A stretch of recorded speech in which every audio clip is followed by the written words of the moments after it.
Fossils in your backyard, New Jersey's place in paleontology. Next on Carpe Diem.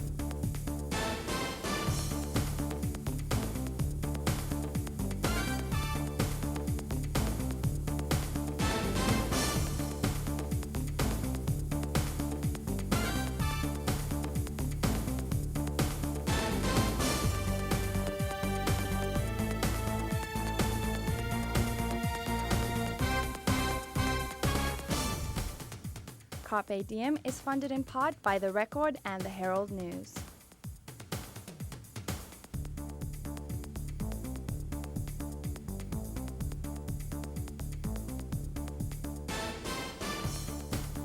For hundreds of years, fossils have helped paleontologists explain Earth's prehistoric past.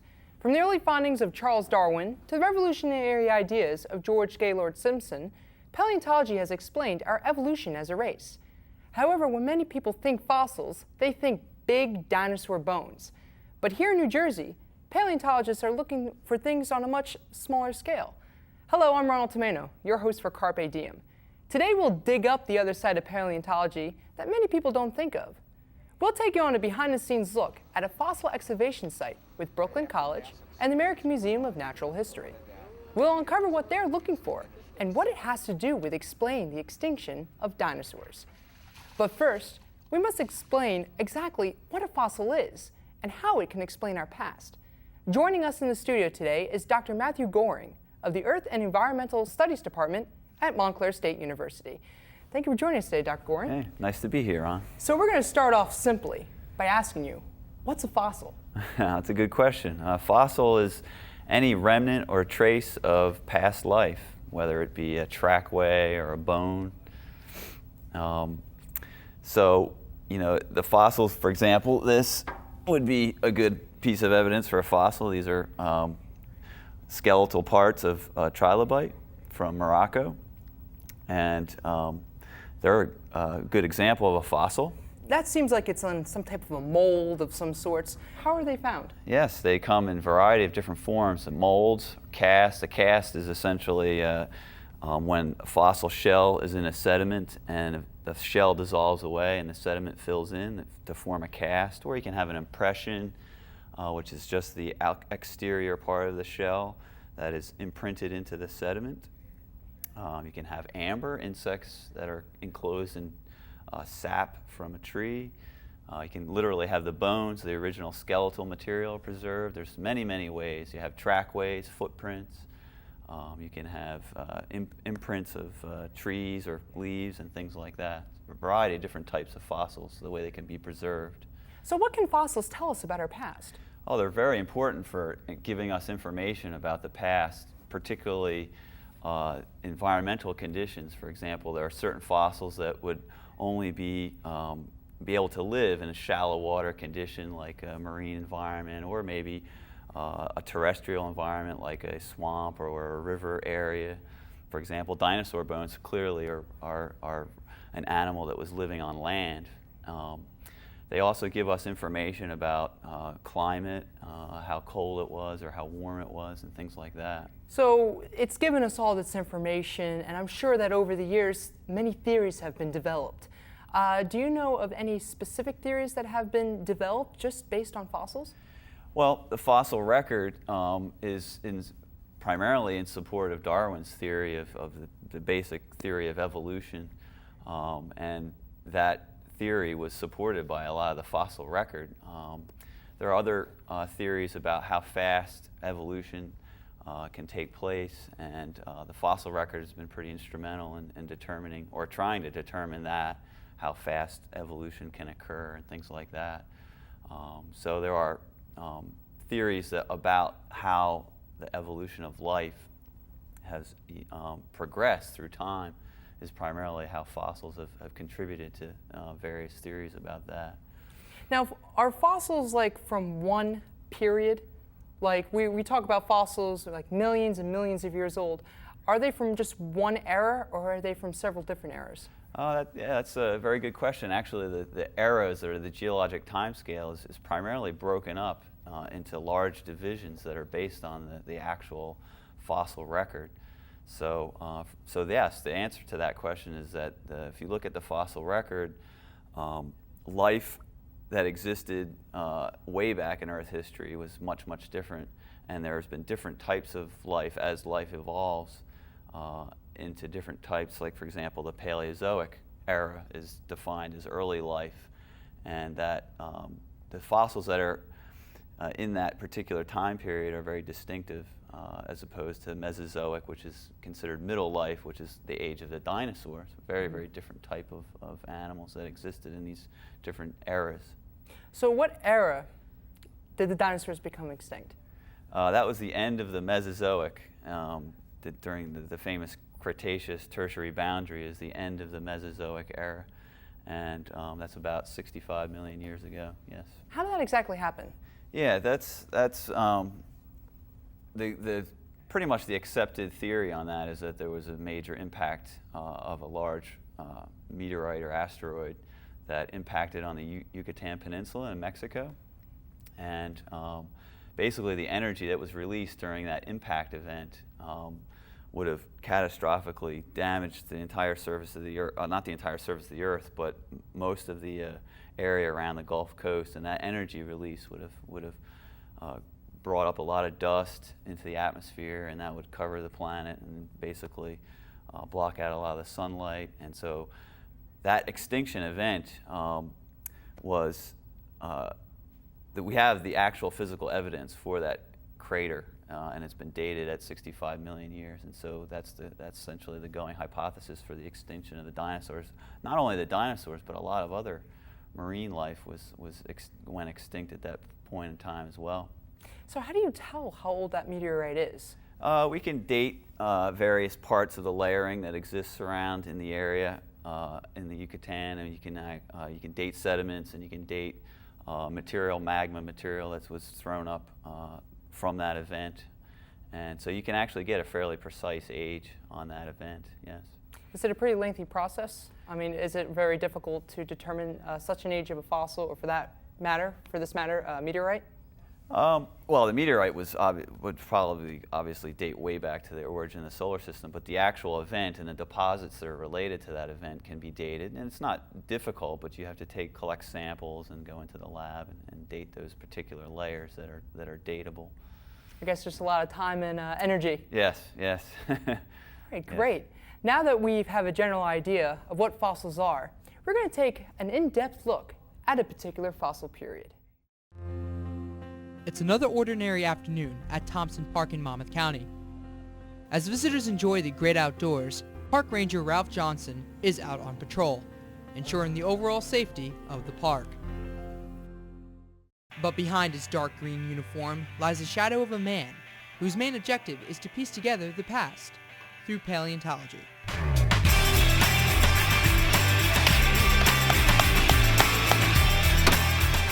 I began by, first of all, making trips to the American Museum of Natural History when I was quite young, and reading a book.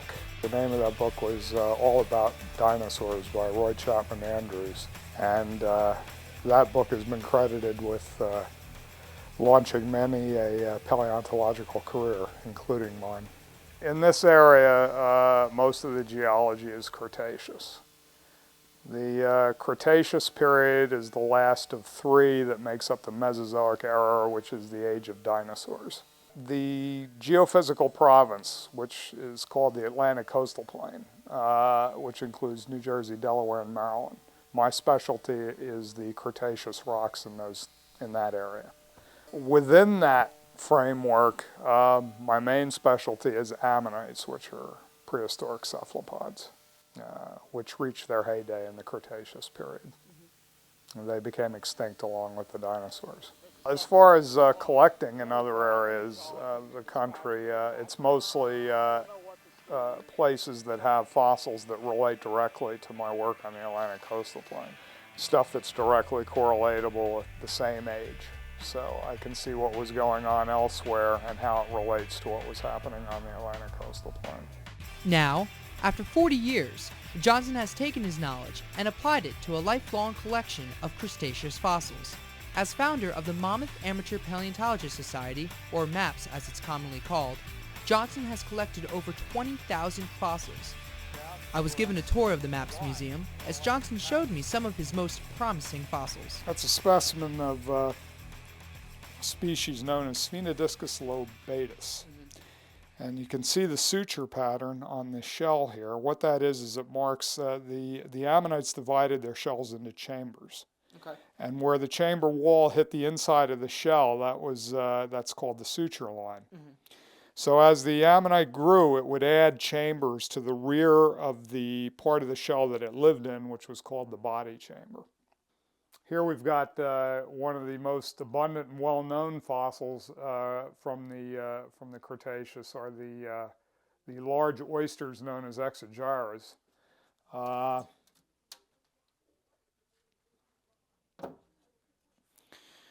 These are totally extinct. They died out along with the dinosaurs. They had one curved valve that sat in the mud and then a flat valve that opens this way. They were filter feeders. Probably our most famous and ferocious resident of New Jersey was the mosasaurs. This particular specimen here is Prognathodon rapax, which is a type of mosasaur. Here you can see the unerupted teeth getting ready to push up. Mosasaurs replace their teeth throughout life. All right, so this is just part of the lower jaw. It's only about the rear third of the jaw. If we had the entire jaw, it'd be about this long. Wow. The animal itself was probably about 25 feet long. And as I say, these mosasaurs were really vicious predators. Although research has been extensive, Johnson still strives to uncover the past. Over the last several years, Johnson has worked with Dr. Neil Landman of the American Museum of Natural History. The two have collaborated to work on a unique project to uncover the KT boundary, a boundary that represents the precise time when the dinosaurs became extinct. Well, as I say, I'm involved with Neil Landman and our KT Ammonite project, and that's been a really, really extensive work. Neil is a specialist in ammonites, and which is also my interest, so he and I think alike. He has been working with ammonites all over the world, but not particularly from New Jersey, and I sort of turned him on to the potentials of ammonites in this state. Lately, we've been working a lot with ammonites at the KT boundary. The ammonites became extinct along with the dinosaurs, but our work has indicated that they may have died out as a result of the ecological collapse following the asteroid impact rather than the immediate effects of the impact itself. So they may have survived for at least a short time into the Cenozoic era. Neil is my collaborator on a lot of scientific projects at the American Museum. He and I have collaborated on a lot of papers about ammonites from the Atlantic coastal plain. The paper is being published in parts. We've managed to get about a part out every year and a half. Part 3 just came out a few months ago, and we're now working on part 4, which hopefully will be done in another year. Together they will form a compendium on the KT boundary in New Jersey and related ammonites. Well, I will always be interested in the Cretaceous of the Atlantic coastal plain. That's what I've dedicated my life to, and I can say that although I've been collecting it for 4 decades, I haven't seen it all. I doubt very much it is possible to see it all in my lifetime. And are there things out there waiting to be found? Oh yeah. And what makes it fun is you don't know what they are and when they'll show up. But the thrill of the hunt is certainly there, and will continue to be there from it. Johnson's dedication towards the Cretaceous fossil hunting has increased interest in New Jersey paleontology. In this next segment, we'll accompany Johnson in a fossil excavation to help uncover what happened when the dinosaurs became extinct.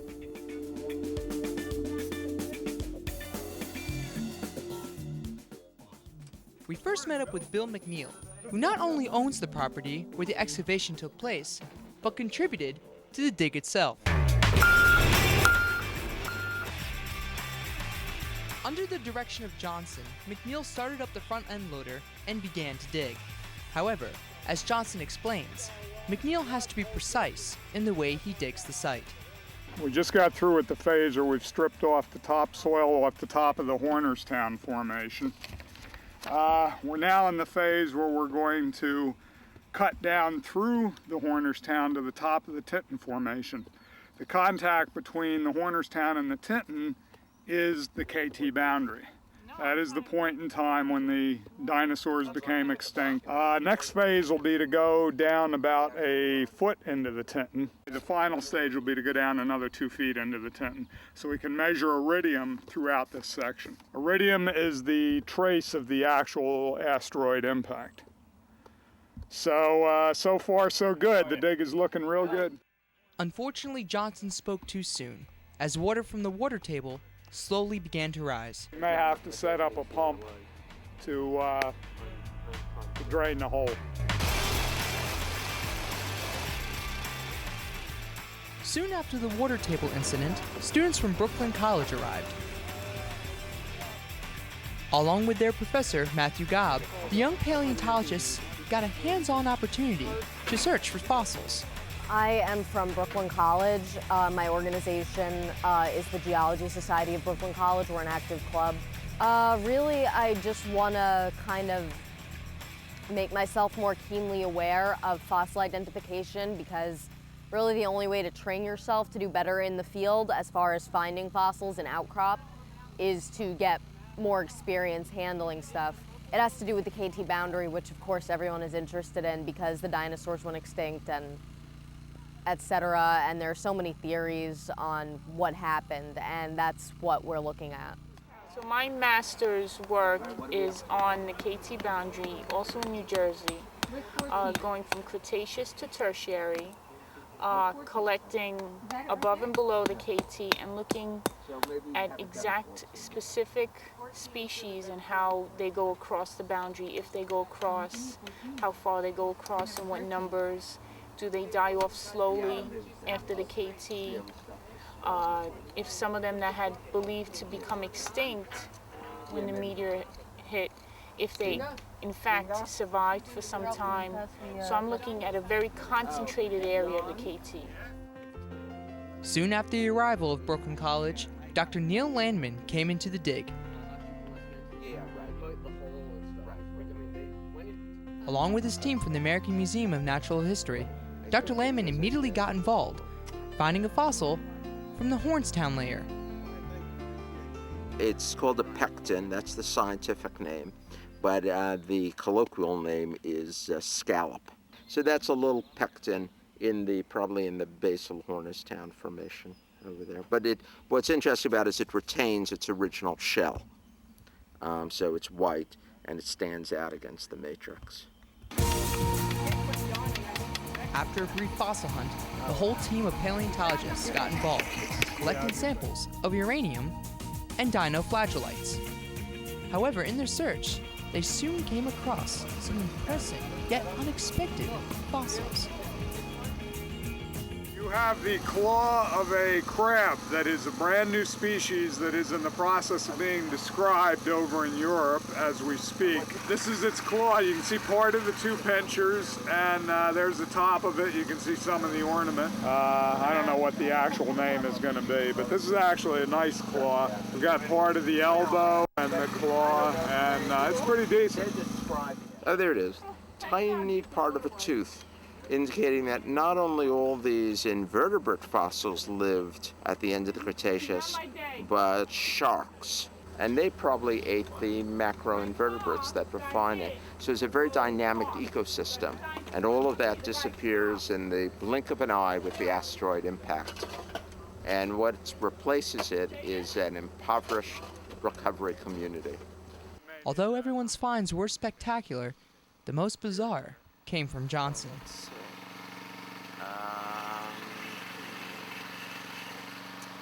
Well, this is looking a lot like This is the lower jaw of an ammonite. This is basically the lower jaw. It's very important. It tells us a lot about the environment. It's extremely rare. They've only been found one other place in New Jersey.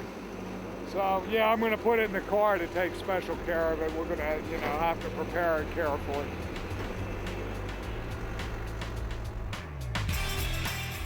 All in all, it was a very successful day. We're very happy with the results. We hit the KT boundary. We collected fossils.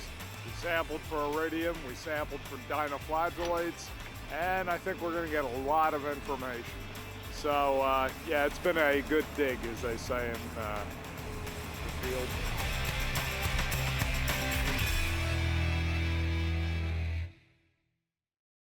Despite the complications at the beginning of the excavation, the fossil dig was successful in finding some answers about the KT boundary.